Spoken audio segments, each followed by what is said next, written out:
Hello, and welcome back to the podcast that always keeps it real. Welcome back to the best part of your week. Welcome back to the Love, Death, and Movies podcast, internet's number one film breakdown and review podcast, the podcast that crushes watch lists week after week. Every month is a different genre. Every week is a different film in that genre. So follow us on everything. Join along for the ride, and let's watch some movies. As we've already mentioned, we're moving into a new theme, new genre this month, and it's the month of chill. So we're really excited for that. But I guess before we get into that, I'm Ash, of course, one of your hosts. I'm getting ahead of myself, and with me is Harry. How you How doing? how dare you, Ash? Just straight I away know. go into the wow. I'm good, Ash. I'm good. It's New Year, Yeah. so yeah. Happy New Year. Every now and then, peek behind the curtains. Every now and then, we do a little peek. We do like a couple of bulk records. So we haven't recorded since fuck when, like before Christmas, Before probably. Christmas, I think. I Wow, don't know. I feel rusty. I'm not sure. It's been a couple wow. weeks. Yeah, Jesus, this is gonna be like riding a bike. Yeah, I'm good though, it's Ash. gonna How be. are you? I'm great. Yeah, it's Saturday afternoon. Can't complain. Things are good. New year. So I try to stay as hopeful as I can. It's only 4 days into the year, so we'll see. We'll see what happens. All hope's gone. It could go very easily. No, but yeah, things are good so far. Hell yeah. Um, but before we get into the month of chill, our first movie within the month of chill, how was your week? What have you been up to? I know you've been off of work. Been doing anything fun? Yeah, today's my last day before I go back to work tomorrow. Um, Literally been doing not much, which is kind of good. Just getting back into my routine, gymming every day. I started off the year. Talked about this before the podcast. Started off the year. I had a couple of Lego sets that I needed to build. The Jaws one, which is the boat and the shark, and a big Chewbacca.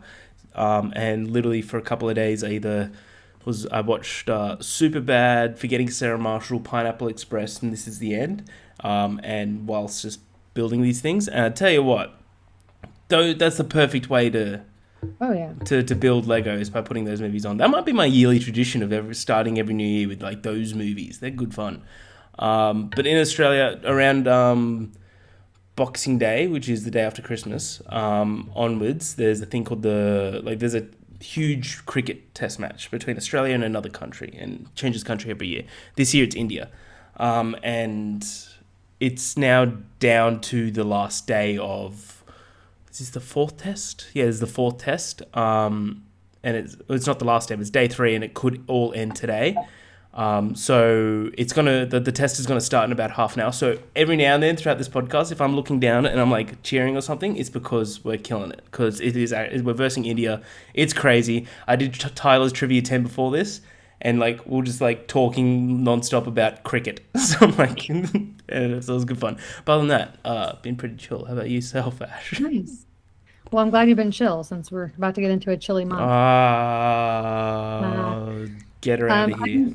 I'm good. Yeah, I did not have this week off or anything or the last couple weeks, but I had so many days off just because of the holiday. It's like you get Christmas Eve and Christmas off, then you work for Yeah. 2 days, and then you work for a day and a half, and then you have half day on New Year's Eve and a day off on New Year's. So it's kind of felt like a weird like vacation weeks, even though I haven't technically been off fully.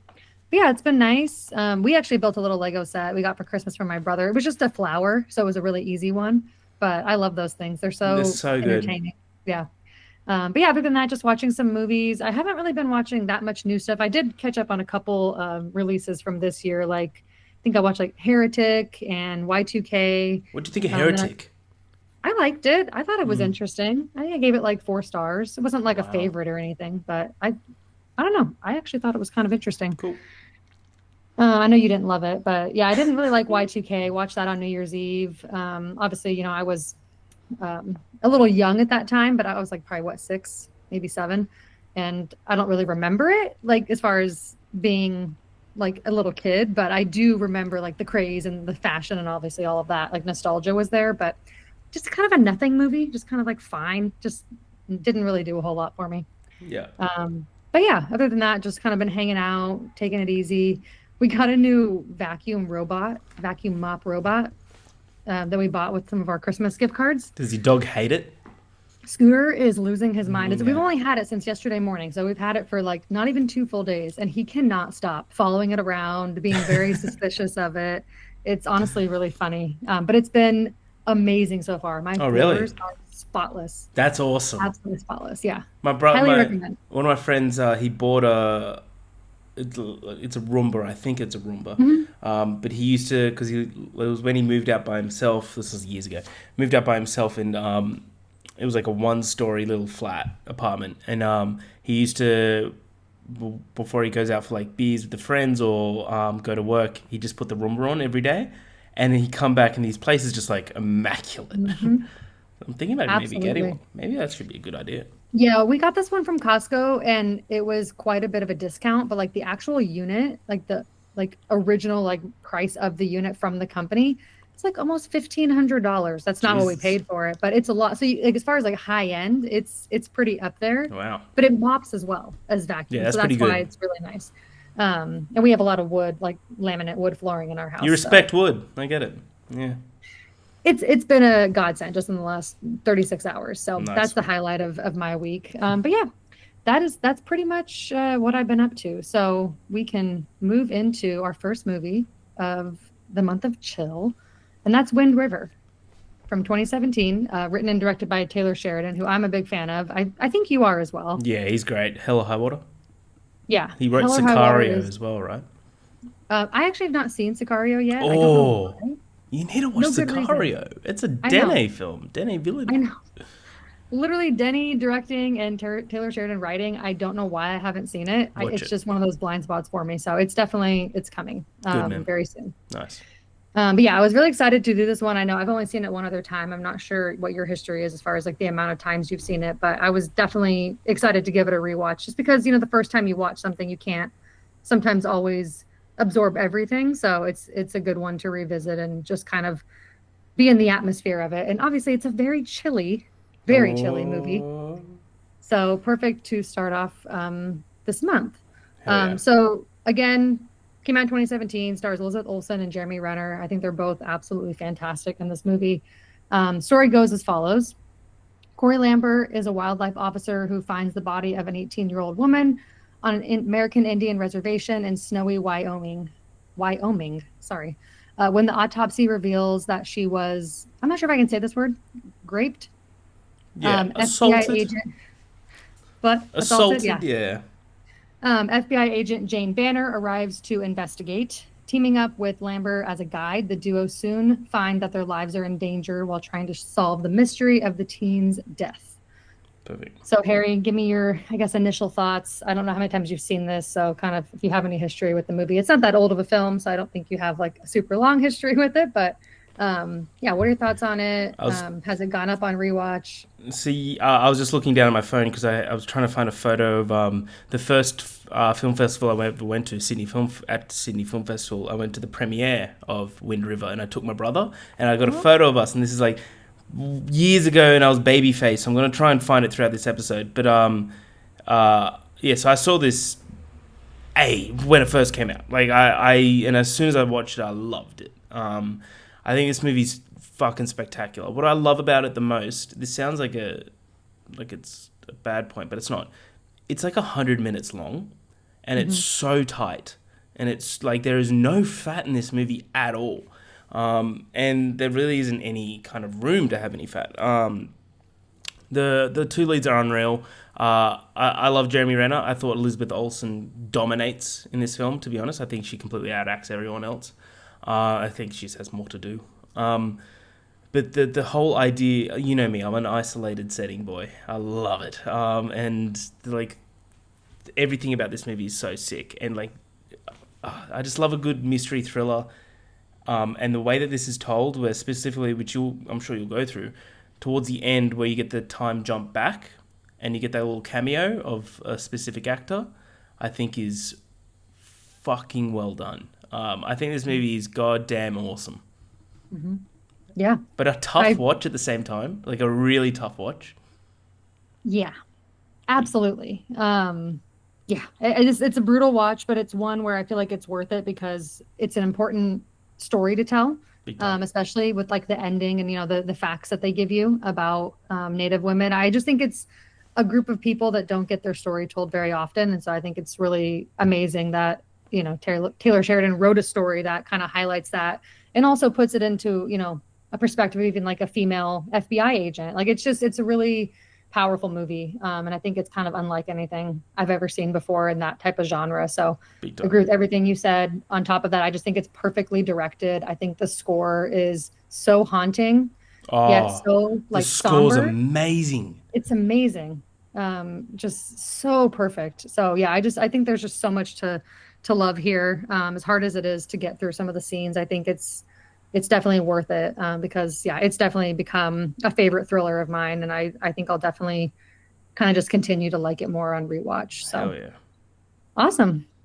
Okay, well, let's get into it then. So we open to female narration, reading a poem titled "A Meadow in My Perfect World."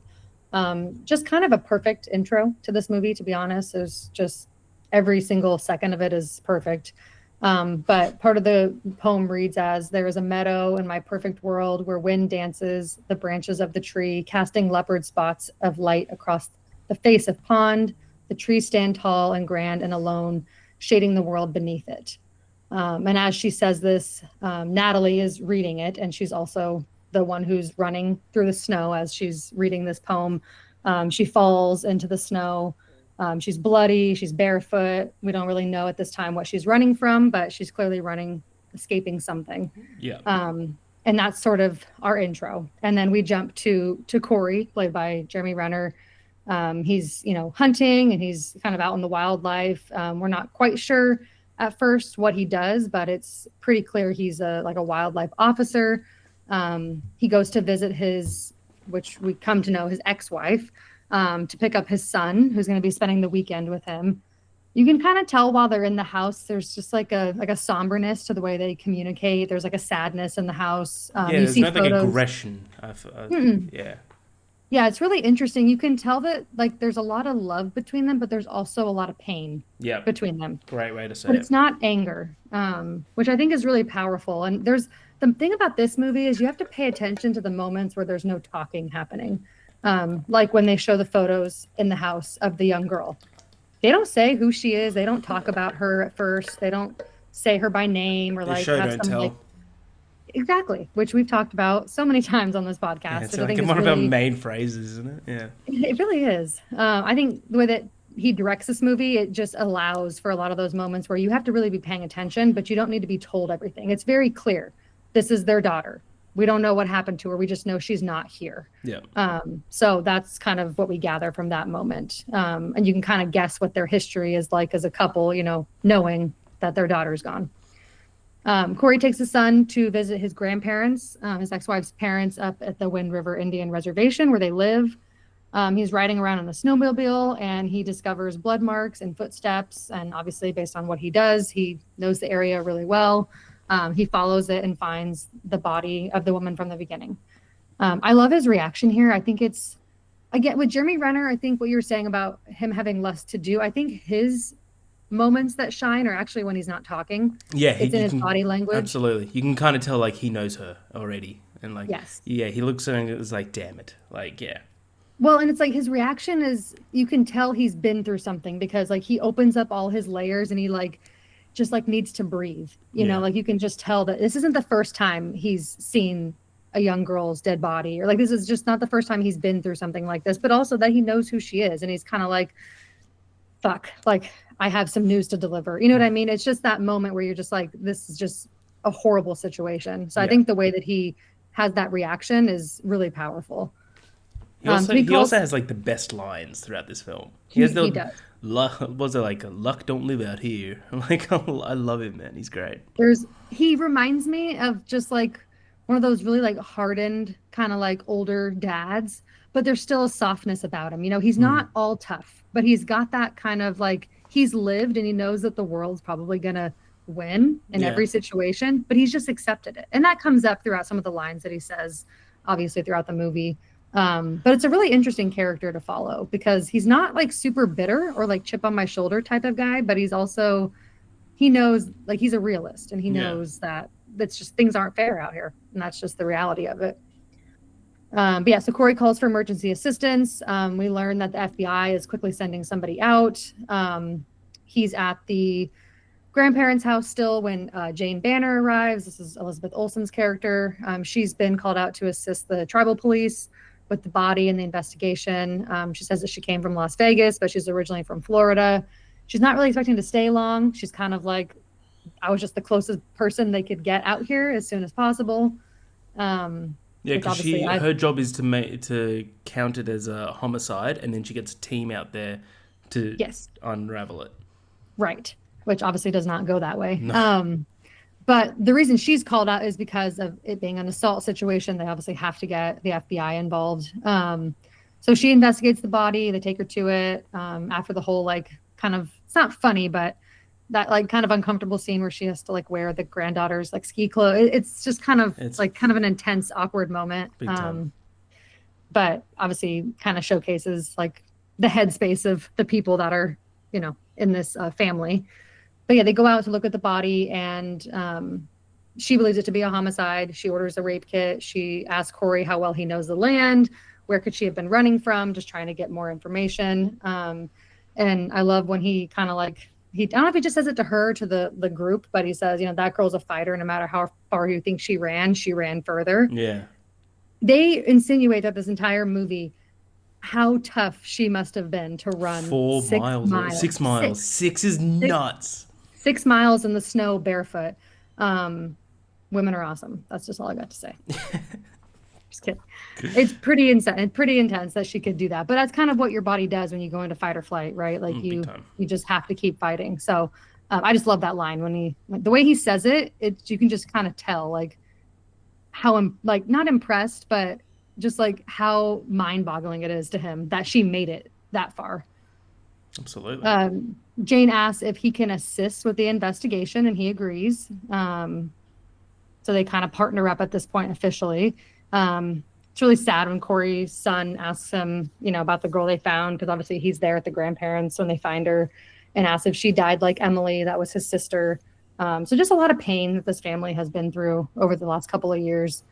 They go to the medical examiner. He reviews the body. He notes the bruising, the marks on her, the possible multiple assailants for the assault, but confirms he cannot put homicide on the death certificate because technically she died from her lungs filling up and then failing essentially from the cold. But Jane is very passionate about helping and obviously wants this case to be solved. And she knows that her job is done once it gets ruled a homicide. So she, kind of argues with him, but he just says that he cannot put that that's the cause of death. Jane continues to investigate the parents of Natalie. I love this actor that plays Martin, the dad. I always forget his name, but he's also in Hell or High Water. But he's incredible. But yeah, she goes to the parents. She's trying to ask questions, which I get what she's doing. But man, the timing of asking questions when their young daughter just died is kind of, kind of overwhelming. Which that's the moment where it's a pivotal moment for Olsen's character. That's one scene where she kind of understands, oh wait, I need to be human here. It's Gil Birmingham, by the way. Yes, thank you. Yeah, I think the moment she opens the door to the mom and sees her with her own wrists and she's bleeding, it's fucking brutal to watch. This movie is brutal. They do not shy away from showing you. Very real, isn't it? That's the terrifying part. Zero sugarcoat. No, but yeah, you think you're right. That's a good point. I think she does kind of go from being a by the book, kind of robotic, officer to being, I'm actually a person. These are people. This is a small community. This is a big deal. I need to treat this with a bit more humanity. And I think you kind of see a shift in her after that moment. I think the biggest shift happens after she talks to Corey, but I'll get into that in the next section. But yeah, I think you're definitely right. Yeah. But yeah, anyway, so yeah, she sees the mom do that. Corey's talking to Martin outside. They end up sharing this beautiful, just intense cry and hug. And it's just really sad to watch. I mean, they both lost their young daughters essentially at this point, which no one should have to go through that. And then Corey tries to share some advice with them. He says, I've got good news and bad news. I don't have the quote exactly perfect, but I do want to share it because I think it's a really great written line. But he says, bad news is you'll never be whole again. Good news is as soon as you accept that and let yourself suffer, you'll allow yourself to visit her in your mind and remember all the love she gave you. I mean, come on. This writing is just insane. It's so good. And then Martin indicates to Corey that no matter what, once he finds out who did this, basically insinuating, make sure they pay for what they did. And Corey's like, obviously, they're going to. I love the line he says that because I wrote that down. He goes, Mhm. "If you find out who did this, I don't care who it is. You understand me?" And he nods. He goes, "Right where they stand." He goes, "Then get off my porch and go do it." I'm like, "Oh, Yeah, let's fucking go, it's Gil. so good. Let's Yeah, Gil is go." awesome. He's a great actor. He's awesome. He needs to be in way more stuff. I'm looking at his letterbox Mhm. now, and he's only. Well, I had it open. I closed it, but he was only. There we go. In Twilight, I think he's the dad in Yes, he's the Twilight. dad of Yeah, Taylor Lautner's character. yeah. And then he's in Rango, and Hell or High Water, and Wind River. Tell me four best movies in anyone else's filmography. I want you. I'm because I can't think of any. Like, because that is a great filmography right there. It Rango, needs to be more. Rango. Let's go. Hell yeah. Ridiculous. Rango Well, anyways, rules. I was gonna stop there anyways. So, any other thoughts on any of these moments? I think for me, the main like things to highlight is the amazing opening that sets the tone for the whole movie, the score, and just like the setting. It's just so cold. It's so isolated. It just that things move slower out Yeah. here. Things are able to be hidden out in this area. So I think that's very clear from the way that the setting is shown. Yeah, there's a line. It's not there yet, but it's should we wait for backup? This isn't the land for waiting for backup. This is the land of you're on your own. Yep. Yeah, I love the beginning of this is awesome. It's just all setting up everything and giving you great introductions of all the characters. But it's I reckon the best character in this movie is Wind River itself, like the reserve. I think it's like just so haunting. Like just like little moments where they look out at the lands during the night and you're like, oh fuck, this is actually a wasteland, like an ice wasteland. It's so creepy and unsettling that like anything can happen out there and no one would know. Um, yeah, I just like the Elizabeth Olsen's character from the beginning to the end of this film is so goddamn good. Her whole evolution. And I do think that scene where she opens the door and she sees the mum, she like turns around and you can tell that one moment where she turns around and she's like, I'm sorry, I get it. I'm sorry, and like it just really hits her. And like she's obviously new to the Force, where she needed that kind of reality check, to see like exactly what she's dealing with. And I think that really was awesome. And also like I think we already touched on it. Corey obviously lost his daughter, and he's like got divorced or separated or whatever with the wife. He still shows so much love for his son. Like it's Oh not yeah. just like he's not just like I'm done like clock out sort of dad after his daughter died. Which I really fucking love. He's just like I gotta go to work, but like I will make it up for you. Like he's like really like pleading to his son, apologizing. I really fucked with that. I thought that was really good. Yeah, that's what I got so far. Yeah, no, a second everything you said. I think that it's clear that I don't think they insinuate that she's new, but I think it's clear that she must be not too many years in because she's very young, to be an FBI agent. So I think it's clear to the audience that she probably hasn't had too many of these types of Yeah, cases. So yeah, I think it's great for her type of development in such a short movie, especially you really do see it, especially we'll get into those later scenes in the hospital. But this case really it broke her. It really affected her. And I think that a lot of people in, that type of field probably have that case or that moment where like it really breaks them emotionally or like a case they just can't forget about. You know what I mean? big time. So I think it portrays that really well. Okay, well, moving on. The scene you're talking about where she asked about backup, that's right before they planned that kind of trip to head out to somebody named Sam's place. Basically, what they're doing is they're looking for Natalie's brother, Chip, Yeah, who Martin insinuates, he doesn't even come around. He's basically a drug addict and he's kind of a loser and he doesn't come around the house anymore. So he doesn't even know his sister's not here anymore. But they go try to find him. So the Sam guy is the trailer they go to. Jane knocks on the door. This guy is so high. He tries to attack them. He sprays them with, I think it's like some sort of pepper spray I type thought it was of, like bear spray. maybe it's bear spray. It basically Cause burns I the was, shit out of yeah, their because eyes. I was thinking like in the woods. They live in the woods. It might Right. be bear spray. Yeah, that makes a lot more sense. I didn't catch exactly what it It was. might But be the yes, same it's thing. bear To be spray. honest, I got no idea what bear spray is, but it might be the same thing. I have a feeling that whatever it is, it's the same type of stuff that makes your eyes just like really burn and red and blurry, which is basically what happens. The way that camera is shot once they're both like blurry-eyed. It's so cool the way that they do that, like from that perspective, Yeah, and we get to follow that perspective. it's a concentrated form of capsicum, the Okay. chemical that makes, so it kind of is pepper spray. So it's kind of the same thing. Doesn't matter. Fucking brutal either way. I love people leaving this episode with knowing exactly what bear spray is made out of. I like that. Right. Hey, the more you know. Absolutely.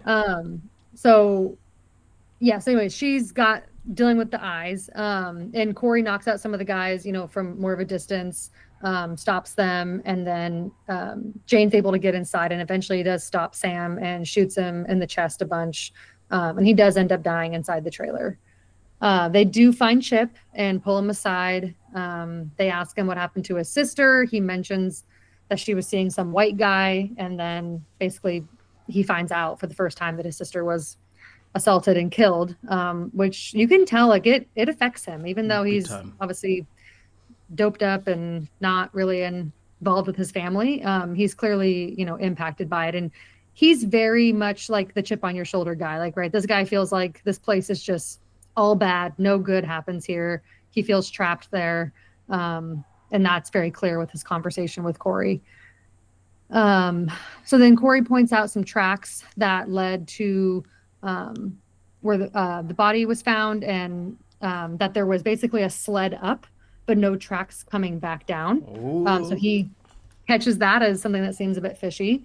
And he follows it and ends up finding another dead body. This time it's a white male. Wonder who that is. He tries to talk to Chip to get... That looked like Punisher's ass right there. You know what I mean? That was Punisher's ass. Yeah. He tries to talk to Chip to get him like to tell more information. Basically, like he has this whole conversation with Jane where she's kind of like, "You're not really supposed to be questioning him. Just figure out what he knows, and I guess like, just see what he tells you." But like they're trying to kind of be like sly about it because technically he's not like an agent of the law, so he's not supposed to interview like a witness or somebody who has information. But I just love that they know that he's the only one that's going to get Chip to talk. Obviously, like she's not going to be able to do it. That's my favorite thing about this movie is that like the whole time that Corey really has no authority like with the law specifically. No, he's just there as like the people person. But they know they need him. Like he adds value to this because of the location, because of the setting, because of the people involved. It's very realistic. Like, can you imagine this movie was just like an FBI agent coming in and investigating alone? Yeah, like, no. That would never work. They got a fucking animal hunter tracker. Yeah, like he knows the land, and that's what you were saying. Like the Wind River is a character itself. Like you have to know that area to be able to figure this out. Absolutely. So yeah, basically Chip tells him that I think it's a really like brutal line, but like kind of what I was saying before, where he's like, telling Corey like all you got out of this place was a native wife and a daughter you couldn't protect. Like this place is shit, Yeah, that was the wrong thing to say to a guy. Yeah. I get where he's coming from because he's very jaded, but yeah, definitely not the right thing to say in that moment. He does end up telling him that he almost met the boyfriend. He was a lot older. He worked security on one of the drill sites, and that his name was Matt. And then Jane does confirm after that the dead body they found was Matt. So obviously, which we pretty much knew, but now it's confirmed that they also drug the body up there to leave him for dead. So then we get to that scene where Jane visits Corey at his place. This is the scene I was talking about that I think like impacts her the most. She learns that his daughter Emily passed 3 years ago. He asks her if she wants to know how it happened, and he basically tells her about like people coming over for a party, ended up getting out of hand. She went missing. Her and Natalie were best friends.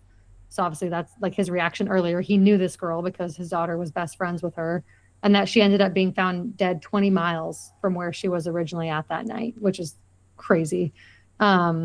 He's crying throughout this, having a very genuine reaction. I think Jeremy Renner does a fantastic job in this scene. Obviously, he's really carrying this moment while, Jane is kind of just there, absorbing it, listening.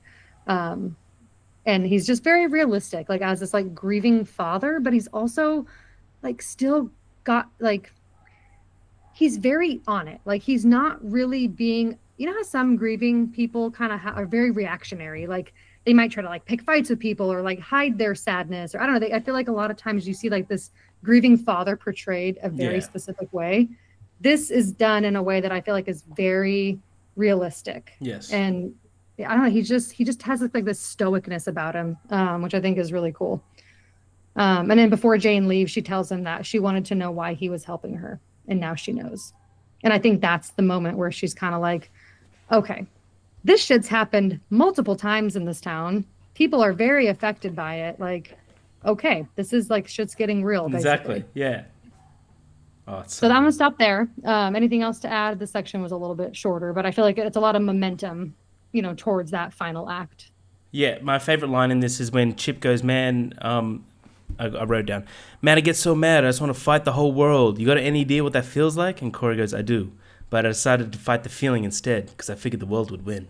Like, oh my god, Mhm. this guy, this hunter is unreal. He's so good. He's like Yoda. Oh, I love him. The writing is so ridiculous. Like that's like I don't know how Taylor Sheridan does this. Like the way he writes lines, no word goes unused. Like it's Yeah, all very meaningful to the overall story. amen. Yeah. One question: were they just high? Like, why did they run from the cops? Was it just because They had a bunch of drugs okay, and all right. So that's why they paraphernalia in the other died. place. That's why they fucking shot at cops. Is because they had drugs. Okay. Yeah. Well, I guess they were high as well. So they can't really think straight, Hmm. which makes sense. But man, this town's so good. I love it. Like I love how they're like they see the body and they're like, yeah, you should check out Sam's place. And, like they already knows like those are where the fucking rough ones are. Which is pretty cool. Hmm. But then like they mention they're like oh I know we're going back apart, but they're looking at the body and they're mentioning like how far she would have had to run from like the nearest Hmm. place. So, like 4 miles is this way is a property. 6 miles is the like the oil rig or something, whatever it's called. Hmm. And it's like, and then you realize like as you go in, when you go to the oil rig, you kind of straight away know Yes. what's happened, like especially with the flanking bit. But yeah, that's all I got. I can't wait. Yeah. Yeah, I can't Yeah. wait. Yeah, this section to me is just like there's a lot of great lines, there's a lot of great moments for the characters. It's really just like building that momentum to them arriving at the drill site. I feel like that's kind of like this chunk of the movie. So we can just get into the final section because I think this is like just probably the last like 30 minutes of this movie is just like perfect. Like I really think that it is just insane what they do here. Hell yeah. So yeah, basically Jane, the tribal sheriff and his team, there's like three guys Yeah. that work with him. There's not that This many. ain't the land of backup. All It's right. not. This is It the is land of not. you're on your own. You are on your own. So him, and his team with Corey and Jane, they all plan this plan to go out to the drill site. Obviously, Corey kind of goes out like on a different route on the snowmobile, kind of takes the long route, looking at the land, doing his thing. To find some Um, bobcats. Yeah. To find some yeah, mountain lions. dude, and the fact that like he was so unbothered by those mountain lions, I was just like, oh my God, I could never. Yeah. Oh It's yeah. Straight insane, up. There's differences between me, you, and him. Yeah. dude. That I'd was be the same. crazy. Yeah. But yeah, so they, Jane and the tribal sheriff's team, they go down and try to talk. They find, I think he's like a lead or something. Basically, the guy that they find in there. I don't know his character's name. I don't care. They're all scumbags, so I don't even want to name them. Oh, the pieces Um, of shit. They deserved everything that happened to them. oh yeah. So they go and they ask him, if they've seen a man named Matt or if they've seen Matt, and they're like, he got in a fight with his girlfriend and he ran off. We haven't seen him since. No clue where he went. Liar.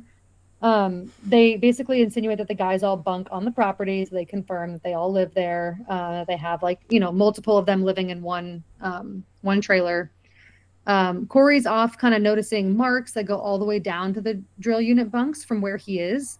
So he's realizing that like it's very clear that the route of these marks he's seeing is coming from those bunks. While this is happening, they all kind of start to surround Jane Why and the the fuck you cops. flanking me? Why the fuck you flanking me? That scene is, I mean, I can't even do it justice trying to describe it. I mean, you have to just see it for yourself. Yeah. But everyone raises their guns. Everyone's kind of yelling and going insane, trying to figure out who's like the top dog in the moment. Yeah. And Elizabeth motherfucking Olsen just comes in and is just like, this is federal land. I'm a federal agent. I'm the only one that has jurisdiction. Lower your weapons. Like she just comes in so hard, and it's such a great, powerful moment. Um, just yeah, Yeah. round of applause. In Absolute, a just s- badass. in a scene full of testosterone, she had the biggest dick by far. Oh yeah, hundred By percent, far. hundred I percent. can't. By the way, I can't wait for you to watch Sicario. Like, I feel like I need to just watch it like tonight, like honestly. I think you are going to fucking love it because like Well, I it's love Josh Brolin, and he's in that, right? well, it's Emily Blunt's the main character, and she's a badass in it. And yeah, Josh Brolin's awesome, and Benicio del Toro is fucking fantastic. But sorry, Okay. continue. No, I'm watching it. It's happening. I It was is happening. like, whenever you're talking, I'm like looking up little notes of Wind River. Just like I'm on IMDb right now, and I'm just going through like someone's made a Taylor Sheridan ranked list, and then I like go down, and they're like Sicarios way above. I'm like, I don't know if I'd put Sicario above. Maybe I would. I need to rewatch it as well. Let's both rewatch this. But fuck, I just know you will love it. I know you Yeah. will. Yeah. I think the way that he writes is just, it's so special. It's so damn good. But yeah, so basically this whole intense moment happens. Yeah, we're not going to do it justice. Just No. watch it if you haven't seen it. I'm assuming if you're listening to this, you have seen it, you know. But basically she gets them to lower their weapons. Obviously things kind of calm down for a second. There's that great Um, line though where he's like, the last guy won't lower his weapon, and she's like, lower oh your yeah. weapon, deputy. He goes, you didn't see it? It's like, lower your weapon. It's like, you didn't see it. And he's like, his heart's like broken. He's like, oh, you didn't see it, and because he knows, he goes, this is about to be fucked up. Like he just know, and he's Mhm. like continually has his hand on his gun from then on. Yeah, I forget there is that, yeah, younger deputy that's kind of like, yeah, I know what you're talking about. I did not write it down, but it's a really good moment. The whole scene is honestly just so epic. It's so good, yeah. It's just so well done. It's well acted, well directed on everybody's part. And then eventually, obviously, after like everyone calms down to a certain extent, they do lead them over to Matt's bunk, that they note that he shares with someone named Pete. And as Jane's knocking on the door, we transition to the flashback of Matt answering the door for Natalie. This is probably one of my favorite flashback transitions It's in a movie so ever. perfect. It's so perfectly done. It's so natural. I mean, the way that like you don't even understand you're going to a flashback because it's just such a smooth transition. It fits so perfectly. It's like the perfect time to finally tell us what happened that night. It's just all it's just so perfect. I honestly am like impressed that they were able to do it so well. Yeah. But we get the amazing John Bernthal. We learn plays Matt. He only has this like short scene really that we get to see him, but of course he fucking delivers like he He does in everything. delivers. He's so good. But I mean, we do get to see them have like basically a sweet few minutes, which is actually really nice. They kiss, they share time together in bed. It is obviously clear and like maybe a little weird that he's so much older, but I do at least like that he's clearly very in love with her Yeah, and he trying to cares like, for her for sure. yeah, protect her. So it's like, yeah, he's an older guy. We see it every day though, like 18, 19-year-old girls, dating people that are 15, 20 years older than them. It's not uncommon. I just like that they show him like as a very like nurturing, Protective. sweet, protective kind of energy towards her, which is nice to see. These next couple of lines, this is a hard scene to watch. But Yeah, it's tough. basically, to summarize it, the roommates slash all the guys that kind of live on the site all come barging into that trailer, where they are. They try to like close this like partition to like have some privacy. Obviously, like he has her put her coat back on. He's really trying to like respect her in that moment. And they're all drunk. They're supposed to be away that night, but obviously they come in, they start making gross comments. They're acting just disgusting and invasive. Pete specifically won't stop harassing Matt and trying to, kind of sit on the bed and like touch on them. It's all just very It's creepy. fucking weird. Yeah, it's gross. You deserve Eventually, everything that happens to you, Matt. oh Matt yeah, or Petey? It's Petey. Petey's the Pete gross one. deserves, yeah, Yeah, everything that happens. Matt's a good guy. We like Matt over here. Yeah, no, Matt didn't do anything wrong. He was trying to protect her. So he gets pissed off and kicks Pete off the bed, and this is what kind of ignites all the guys to start piling on him and beating the shit out of him. And basically to just summarize the rest, because again, it's brutal to watch. It's very graphic. Like I guess trigger warning for anybody. Like it's definitely graphic. But he's passed out, or sorry, Natalie's passed out on the bed. Matt's getting his ass kicked, and Pete decides to go take the opportunity to assault her. And obviously Matt is still trying to fight back. Eventually he's able to kind of break away enough to like push him off of her, enough to give her an opportunity to run essentially. And I love this moment where she's about to leave. She looks over at him from the door, just fully knowing that like should I try to help? Should I leave? If I don't leave, I might die. He's probably gonna die. She Like there's can't just like do anything there. she Yeah. can't, but like this unspoken moment between them where they're just like, look, like she's just like, I don't know what else to do. I'm just gonna run. And I just think it's really powerful. Like that feels very realistic of like what you'd have to do in that situation. Yeah. Which is why I think they chose to show everything as brutal as it is. Like it's all shown in a way that feels very realistic and authentic, and it's just so heartbreaking to watch. And as she opens the door to to run out, obviously we flash immediately to Jane, obviously, being on the other side, back to knocking on the door. And then this massive bullet, like they're just like, get away from the door, Yeah. just goes through the door. We find out Pete's in there, obviously, and he's prepared to fight. So it's kind of like they knew this was coming. You know what I mean? Like he obviously was prepared and like was ready for if somebody showed up at the house. That's my impression, because why else would he be prepared with this massive like gun to go through the door? Yeah. Or maybe he was like watching them as soon as they got in or something. Yeah. Yeah. He was getting prepared as they were talking outside. I almost feel like the guys outside were trying to keep them like busy as long as possible, Yeah. kind of thing. They knew what was happening. Yeah, 100%. But I mean, all these guys that they're talking to were all there that night. They all They up all- on they Matt. all- They all witnessed it. Exactly. They were all part of it. They all have like a finger in the pie, and if you know what I mean, like Yeah. they all had like a part to play. Yeah, 100%. So basically, this leads to like a massive shootout. People are just good. getting shot dead left and right. I mean, Let's it's go, insane. motherfucker! Dude, it's so good. Just constant. Corey manages to actually get most of them from a distance, which is, shout out Corey, of course. And then he actually helps Jane with her bullet wound. He is able to find her, and she's obviously struggling quite a bit. Even though she had the vest on, she still gets hit.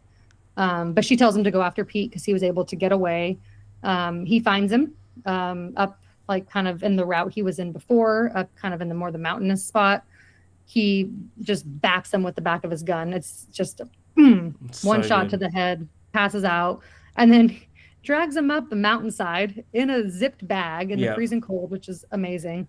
Removed his boots, his socks, his toes already have frostbite. Like he's already in bad shape. Yeah. He's hysterical. I think the actor who plays Pete does a good job playing someone who is just you just want to hate him so much. Yeah.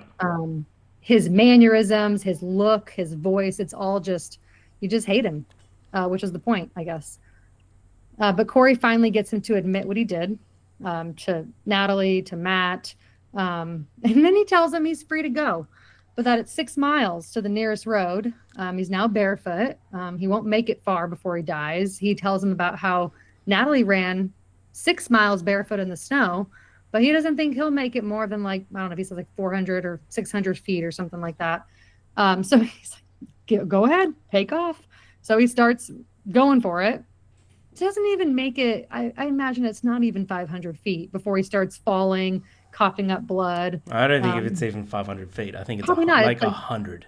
Yeah, it's not. It's Max, nothing at all. It's the complete opposite of what she does. Yeah. He's weak and useless, and he dies right there in the snow. There's a line of like she asks, Jane asks Corey throughout the one part of the film, like how far can someone run in this? He goes, depends of how much someone has a will to live, something like that. How strong the will. So yeah, it really is like it depends the strength of the person for sure.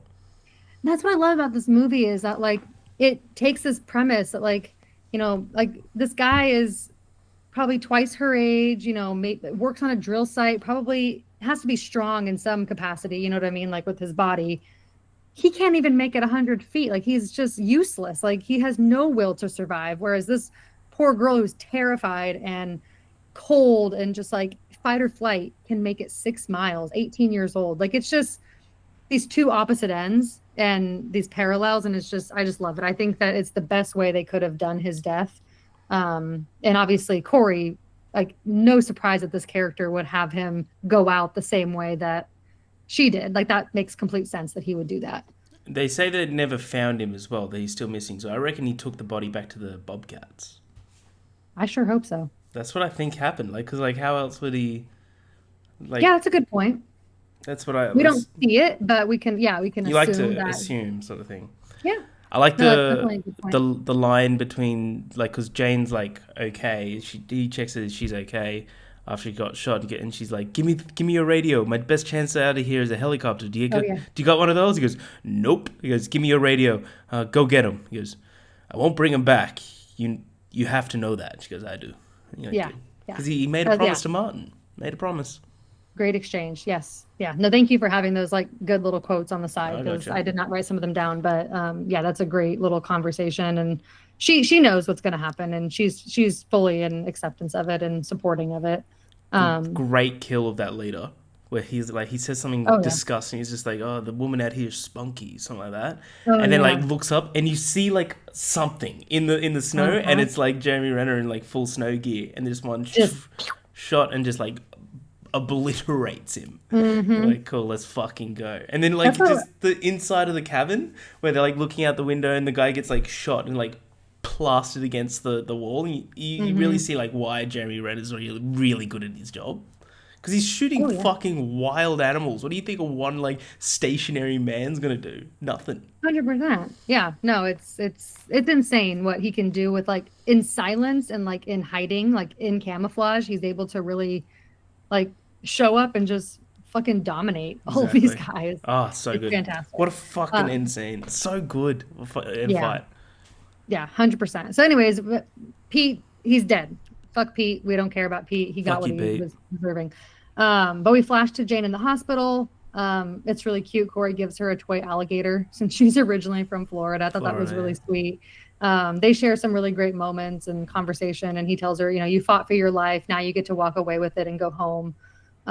Which I think, it gets to her because she's kind of like, I survived and I get to go home. But like some of these other girls, they didn't get to do that. They were, they didn't get to make it out. So I think she's kind of struggling with that and like trying to cope with everything that's happened. Because the last thing she says is like, she ran 6 miles in the snow. And Corey's like, yes, she did. And she just loses it. Like she just cries in the hospital bed. And that's the last, shot we get of her. So this case, like I said before, clearly impacted her. Absolutely. And then the final scene is Corey going to see Martin. He looks around the house for a while, finds a lot of, old photos of both girls, his daughter and Natalie. He eventually finds Martin outside on the ground. He says he heard that one was missing. That's what you were talking about. Yeah. Corey tells him no one's missing. And he's like, how did he go out? Martin asks him, and he says, with a whimper. With a whimper. So good. So damn good. And Martin says he's going to sit there and miss her for a minute and says to Corey, got time to sit with me. And he says, I ain't going nowhere. And then we have that last shot of them just sitting there from the back, 2 grieving fathers with, the information about Native women they share across the screen. Just so powerful, so special. This is Wind River. So give me your final thoughts, final score, anything else you have to add. What did I rate it? I'm pretty sure I know. I just want to double check. Because I got to, when we're doing these and you... yeah, cool.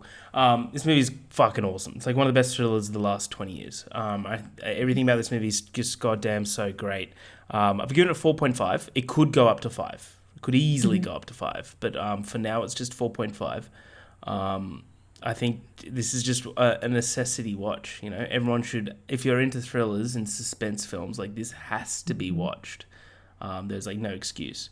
Fuck. Sorry, I've got the cricket on. We just dropped a catch. It's fine. So, like throughout that episode, you would have seen me be like, because we got a wicket. That's great. It is what it is.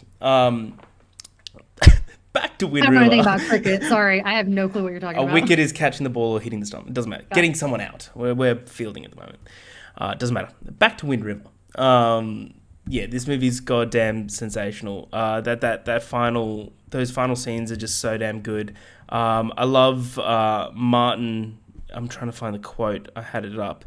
Martin in the final scene says something that I really it stuck to me. Here we go. He goes, I was ready to quit. Then the phone rang, which is never good, but today it was. And it's about his son, and his son wants to come home and connect with him and stuff. That's right. And I'm like, good. And I think Martin, he has like a couple of scenes, but he's so damn good. Sorry. But yeah, I think Wind River's sensational. It's great. 4.5 could go up to 5 on another rewatch, to be honest. Yeah, I've given it 4.5 as well. Could also go up to 5 on a rewatch. I've seen it twice now. Yeah. I don't really know what it is keeping me from giving it 5. I think sometimes with movies like this, I just like kind of want like a reason to keep Yeah, no. finding more things to love. You know what I mean? For me, the difference between 4.5 and 5, they're both like excellent. You can't really fault anything, but it's just like an emotional response, right? Something to really connect with. Yeah, definitely. Or like it's a favorite or like something that you personally can relate to. I don't know, there's just something special about five-star movies sometimes. I tell But you yeah, I what, think any like hunter that lives in the snow would give this 5 out of 5. They'd be able to connect with it. oh, I'm sure. Or like someone who has like maybe like a daughter or like just somebody who can relate, to like the horror of what's going on here. But yeah, I mean, I just think that's such a well-written, well-directed movie. The score is so damn haunting. I just feel like it's a very unique thriller, and the snowy, like freezing setting just really adds to the terrifying nature of what's happening to these young girls and these women, and just to imagine you can be in a place where like everything bad happens and it's just people are forgotten or people are just not treated like human beings. Like it's just so terrifying. So I think they do a great job, building up the suspense and taking you through the story with just some of the best writing and directing that I've seen. So yeah, absolutely fantastic, amazing cast. Elizabeth Olsen just rocks it. I'm so happy that she's been able to do projects that really showcase her talent, because I don't think Marvel was ever going to be enough to do that. So I'm glad No, but she's it got gave her like a stepping stone of to get into these sort of roles. Because like this whole movie 100%. was pitched as Hawkeye and Scarlet Witch solve a murder, and you're like, it's kind of cringe, but like I get if that's what's going to get people into the door. But yeah, I wholeheartedly agree. I don't think that Marvel would have ever allowed her to let her shine. But then Yeah, you get her to these movies, and I'm like, fuck, she's brilliant. Like she's so she is. great. She Jesus, really is. she's the best Olsen by Oh far, yeah, by yeah. far. As someone who grew up watching Mary-Kate and Ashley movies, they got nothing on their sister. That's definitely a fact. Amen. So anyways, that's Wind River. That's what we think of it. I also gave it 4.5. I think I said that.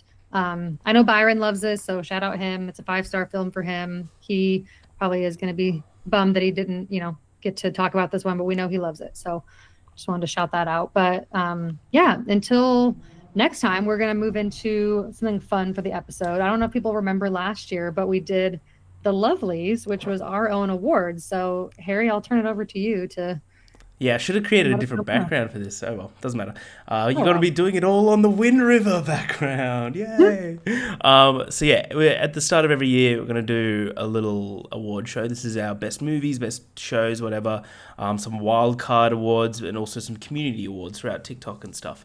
So this is just our way to kind of shine a light on everyone. So I reckon we go through the wild card awards first. Or let's go through the lead up, then the wild cards, then we'll go through community, and then we'll go through the final awards. I reckon that's how we do it. By the way, I've Okay. added one more. I'm just going to highlight it so you can see, because I really want this person to get an award, because I like this person. If you can see that I've highlighted Sounds it. great. Cool? Sounds great. You like it? Yep. It's a cool I award, like isn't it? it. It's a good I love award. it. Cool. So, lead up awards first. That's what you said, right? Yeah, cool. Lead up, we only got 4 here. Best soundtrack in film this year. There was heaps that we talked about. There was like Snack Shack, which I haven't seen. But So the good. Dee Dee, which had great ones, of course, of like the early 2000s. But the one that we've settled on is I Saw the TV Glow, which so well done, Jane Schomburg. Schomburg. That's how you pronounce her last name, right? Unreal. I Saw the TV Glow, brilliant. So best film score, again, so many that can go to this. A little underdog one for me would have been Conclave. When you've seen Conclave, you'll totally understand. It's Edward Berger, I think it is, the guy that did All Quiet on the Western Front. And Yeah, you were telling me about that. so you kind of remember that sort of score, and it's kind of the same with Conclave in terms of like jarring. You also got Dune Part 2, but what we've given it towards is, of course, fucking Challenges. Challenges is unreal. Love Challenges, unbelievable. Hell yeah. Biggest surprise of the year. So we've both seen very different films, so we're going to do one each. So for me, the biggest surprise of the year is Hundreds of Beavers. I think this movie is the funniest film of the year. It's a black and white, basically silent slapstick comedy that's almost 2 hours long, and it just completely captures your attention and is hilarious and just so well done. I went into that movie not expecting anything, and I came out of it messaging everyone, telling them to go watch Hundreds of Beavers. So what is your biggest surprise of the year? I had two, but I think I'll go with Love Lies Bleeding, just because that one made my top 10. Hell yeah. Snack Shack was my second biggest surprise, but that one just kind of was right outside the top 10. Still really great though. But yeah, Love Lies Bleeding. I don't know what it was. I went in totally blind. I knew nothing about it. I love Kristen Stewart. I love, oh my God, why am I blanking on his name? That Ed plays the Harris. Ed Harris. Thank you, Yeah. Jesus. So I just kind of knew that, and yeah, it just completely took me by surprise. It's so much fun and so bloody and sexy, and it's just fantastic. How good's Ed Harris's hair in that movie? That movie, It's that hair deserves an Oscar nomination right there. it might need to, yeah. Absolutely. So well done, Love Lies Bleeding and Hundreds of Beavers. Best TV show of the year. It's been a pretty great year for TV. House of the Dragon, Fallout, Arcane Season 2, The Bear Season 3. But what won it for us, for me, is by a complete landslide as well, is Shogun. Shogun completely took the world by storm and made me with it. I love this show. If you haven't seen Shogun, please do watch it. So what do you think we should do next? Should we do the prelims or should we do the wild cards? Let's do the wild cards. Okay, wild cards. So we got best movie marketing campaign, and this isn't a shock. The best movie marketing campaign was Longlegs. It's happened over the last year and a half, but it was brilliant, and nothing really came close to it. So Longlegs won that. Best movie that you think, fuck, this needs to be a franchise award. There's heaps for this, but there's it's been a year for franchises and sequels, so there wasn't there actually wasn't that many. But for me, which I think will probably, because it made decent money, Monkey Man. Dev Patel's Monkey Man. I'd also put that in my contender for surprise of the year. His directorial debut, brilliant film. I loved Monkey Man. I thought it was awesome. Worst movie to watch with your parents. A lot of movies came in here. Anora, Nosferatu, but what won for us is The Substance. Just really fucking gross. Great movie, spectacular film. We just got another out. We're fucking on. Let's fucking go. Come on. Come on, boys. Yeah, brilliant. Just really gross, brilliant film. We both love The Substance, but we can both attest that it would be awful. My mom would hate it. I was talking to my mum yesterday, and my brother's wife is she's a huge horror fan. So whenever I get spare tickets to screenings for horror movies, I always bring her because she's loves horror movies. And my mum's like, "Oh, Caitlin really wanted to watch The Substance." I'm like, "No, trust me. You would hate The Substance." I'm like, "You would hate it." So yeah, The Substance gets the worst movie to watch with your parents. Best movie with a main character that is a sick little freak. It's not the main character, but we're going with the titular character of Nosferatu. Anyone that's seen the film would completely understand. He's a sick little demon. Oh my god, you gross little piece. But everyone once you see it, Ash, you'll comment and be like, yeah, I understand. There's a couple of because we've watched various different films this year. So there's a couple of categories that Ash is like, nah, this one should win. I'm like, okay. And then in this category, I'm like, no, this one should win. I'm like, she's like, okay, it is what it is. Best Nicolas Cage film, there's only one. It's going to be Longlegs. That's obvious. It's Longlegs, unreal, well done. So that is the wild cards. So let's go into the prelim and then community and then main, you reckon? Cool. Prelim. We've got best film that makes you want to quit my job and become a cowboy or cowgirl. That is a tough race. It's a tough race. But we are going to give it to Twisters because if you feel it, chase it. Yes, we didn't even rehearse that. That's unreal. Well done, Twisters. Well done. Best coming of age movie of the year. There was quite a few, to be honest. The Snack Shack, I haven't seen it yet, but apparently that's be a great coming of age film. You're gonna love it. I know I will. It's so good. Maybe I'll watch that today. Maybe I will. Please do. I saw the TV Glow. Technically, is a coming of age film, absolutely. But the one that we both agreed on, that we both adored, is DD. DD is great. If you haven't seen DD, go see it. I think it is the best coming of age film. Horniest movie of the year. I think it's clear. If Anora could be put into that for sure. The Substance, absolutely. But Nosferatu, that sick little freak, absolutely. Definitely takes home the horniest movie of the year award. Best animated movie. So we had a good discussion about this. Inside Out 2 is in contention. I loved Inside Out 2. I think you loved it a lot more than I did. I still think it's a great movie. Don't get me wrong. One that I loved that I think is brilliant is Memoir of a Snail. So if you haven't seen that, definitely go see that. But what one is The Wild Robot. The Wild Robot's fantastic. Unreal. Oh, we almost got the last wicket then. Best comedy of the year. Again, there was heaps. Snack Shack, Saturday Night. Still haven't seen Saturday Night. Do you reckon I'll love it? I think you will. I feel Okay. like you and I have similar tastes when it comes to movies like that, so I think you'll like it. Awesome. But what won this year is it is a comedy. It's Anora. So funny. Yeah, absolutely. Um, Motherfucker. Fuck your boss. So good. Best horror film of the year. Again, we had a great year of horror. Oddity, Smile 2, Longlegs.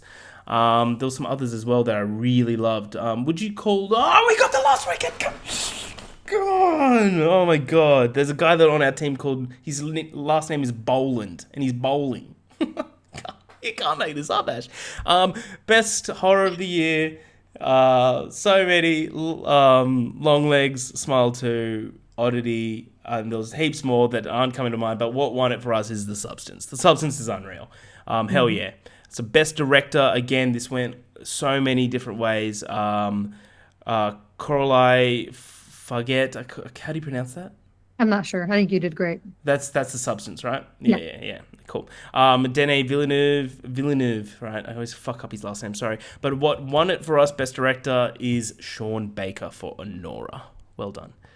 So we go to Community Awards. The fun part. Here we go. We've got the underrated movie talker of the year. So this is the movie talker who is popular for sure, but we believe needs millions of followers. And it's a friend of the show, and he's been on the show. It's Pat. It's Pat Pippy Drippy. Pippy, pippy. We fucking love Pat over here. Pat's big friend of the show over here. We love him. We love him. He's always welcome on the show. Next award is best movie talker that Harry can sink a billion beers with, and he's going back to back. It's Pat again. It's Pippy Drippy. Oh my god. The only one who could go toe to toe with you on the beers. Yeah, let's fucking go, Pat. Absolutely. We got best newcomer to movie talk, which doesn't mean that they started in the last year. It could be the last couple of years. Maybe you see a huge rise in last year, and you just see consistent content. That's all really great. I mean, really good person as well. You can kind of tell. I kind of put my foot down here. I was like, no, this guy's unreal. Cinema Council. His name's Braden, but it's at Cinema Council. Mate, you're doing great work. I'm loving every single one of your videos. He's absolutely killing it over there. So he gets our best newcomer movie talker. I'm not sure when he started, so he might not be new. So don't take that as an offense. But you have exploded, which is really great. So well done. Best movie talkers podcast last year, of course. Real Talk took that home. We kind of want to jazz things up because Real Talk 2 is still doing fucking fabulous content. But so is Looks Like a Movie podcast that's up there as well. And there's a couple of others as well, but the one that we landed on this year, which has actually, it's hilarious. I listen to these guys while I go to the gym. It's great for that. It's so fun and lighthearted and it's so good. Argumentative sometimes. It's great. It's the Movie Draft podcast. We fucking love those guys. So well done. We love them. We love you. Hope to have you on soon. Next award is Movie Talker that consistently talks about movies that Harry has never even heard of. That again, back-to-back years goes to Marta McFly. Holy shit, well done, Marta. Friend. Who would have known? It was a tight contest with Marta and her account that got banned. So sorry, Marta. Too soon. Sorry, Marta. One of my favorite awards of the year is Good Guy of the Year award. So if you look at TikTok and you think who's just such a good guy. Josiah Coops wins by landslide. You just know, you watch one TikTok of that guy and you're just dude, he's just such a good guy. He's just such a nice guy. So he gets the Good Guy of the Year. Runner-ups could be Cam Walsh and Alex Coleman too. Oh yeah, you just know that if you're in their city and you're about to get into a fight and you had to call someone, they'd pull up. They got you. They'd pull up for sure. For sure. We're not sure if we win the fight, but they'd pull up. Best movie talk series or game. Mad honorable mention to Tyler's movie reveal. He's actually made a fucking app of this. But we kind of want to jazz things up, mix some things up a bit. We're giving this to Epix. Epix did 365 reviews throughout the year. So every day he did a video review of a new movie, and the consistency and the commitment of that would have been tough, but he fucking did it. So Epix, that one's for you. Best movie talk series, well done. That's so sick. Best, most consistent movie talker of the year, back-to-back years. It has to go to Tyler. Tyler is just every second TikTok of mine is fucking Whitmore. Every it's unreal. But he just continually, he's just cranking them out. especially with his Trivia 10 as well. It's unbelievable. So well done, Tyler. And then Movie Talker of the Year. Again, this could have gone to 10 people. So we just really just looked at it and been like, who's had a fucking stellar year, who just consistently puts out content, really good person that we admire, we like their content, puts out stuff, and like also has a lot of time for like upcomers as well. And that goes to Seth's film reviews. We love Seth. Seth's unreal. We need to get him on for sure. So that'll be one of our goals this year. So Seth, we love you. We'll have you on very soon. We'll find out. I'm sure we've got a movie that Seth would love that he'd come on for, which is awesome. But we get into our final awards. Ooh, the crowd hushes. Best Supporting Actress. This could go so many ways. My main pick would have been Ariana Grande for Wicked. I think that's who will win. But my second pick, and is your main pick, which so totally sweet. The Zendaya in Challenges is unreal. Katie O'Brien, unreal in Love Lies Bleeding. But who wins it, of course, is Margaret Qualley out of The Substance. She's fucking awesome in The Substance. So hell yeah. Love that. Best Supporting Actor. This could have gone to Austin Butler in Dune Part 2, Josh O'Connor in Challenges, but we have both agreed he's going to sweep this fucking year. It's Kieran Culkin out of A Real Pain. I love him. I love everything about him. Best Actress, Actor, and Movie. That's what we got left. Best Actress. This could have gone so many ways. So, Demi Moore, unreal. Lily Rose James. Lily Rose Depp. Yeah, that sounds right. Lily James Depp. Lily Rose Depp. Jesus, sorry. I've got so many different names in my head right now. You're thinking of Lily James as a different actress. I'm thinking of Lily James. I'm thinking of Lily Rose Depp is who I want to talk about. Cool. Sorry, Lily. There's two. My bad. Lily Rose Depp, unbelievable in Nosferatu. I think she's by far the best part in Nosferatu. That and Bill Skarsgård's voice in it. It's pretty damn good. It's pretty good. There's a good TikToker on side note. There's a good TikToker that does Nosferatu as if he's dating current day.